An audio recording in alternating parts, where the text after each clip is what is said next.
One morning, Sir Topham Hatt and his grandchildren came to see Toby, said Toby happily. They came to a small seaside station.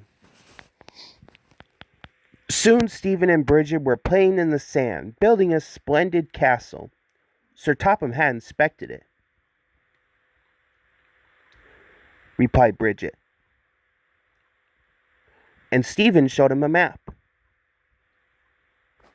pondered Sir Topham Hatt. They met Toby at the harbor.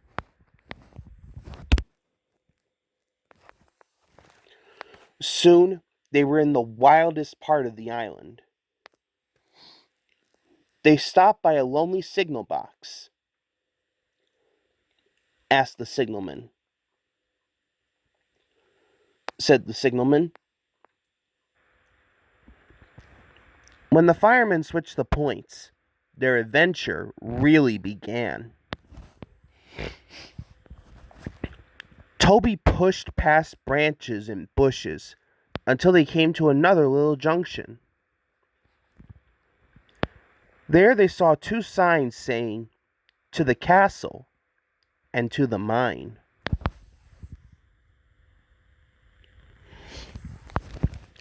Toby stopped by an old water tower,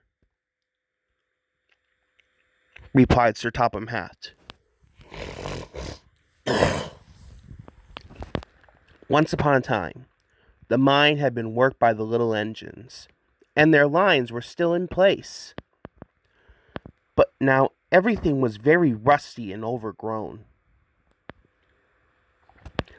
Sir Topham Hatt was most impressed, but Toby was rather scared. He was glad when it was time to go home. Said Toby nervously. Sir Topham Hatt's plans were soon put into action, but Toby was still worried. He thought. Stuttered Toby. Thomas said. Asked Toby.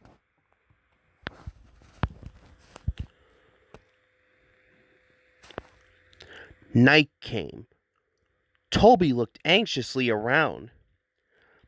Everything seemed rather spooky.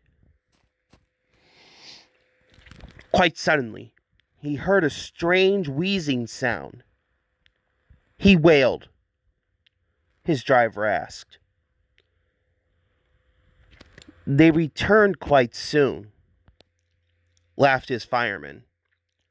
Replied Toby. Said his driver. Toby bravely made his way. He exclaimed. There, in front of him, was a little old engine. Said the signalman.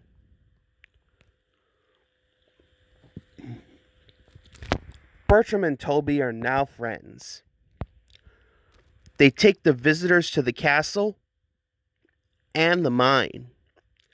If there are any ghosts here, they certainly help to make the place very happy.